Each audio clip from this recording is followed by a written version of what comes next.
Insurance awareness સિરીઝના પહેલા એપિસોડમાં આપ સૌનું સ્વાગત છે. મિત્રો, કોઈ પણ પોલિસી ખરીદતા પહેલાં સૌથી અગત્યની બાબત છે ગોલ એટલે કે હેતુ. તમે એ પોલિસી શા માટે લેવા માંગો છો? જેમ કે પરિવારની આર્થિક સુરક્ષા માટે તમે ટર્મ પ્લાન લઈ રહ્યા છો, બાળકના ભવિષ્ય માટે ચાઇલ્ડ પ્લાન લઈ રહ્યા છો, કે તમારા રિટાયરમેન્ટ માટે પેન્શન પ્લાન અથવા એન્યુઇટી ખરીદી રહ્યા છો. એક ઉદાહરણ જોઈએ. માની લો કે તમે બાળકના એજ્યુકેશન માટે એક ચાઇલ્ડ પ્લાન લઈ રહ્યા છો.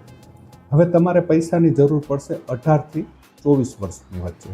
હવે માની લો કે તમે પોલિસી 27 વર્ષની ટર્મની ખરીદી, 27મા વર્ષે પૈસા આવશે તો બાળકના એજ્યુકેશન માટે પૈસા ક્યાંય કામમાં નહીં આવે.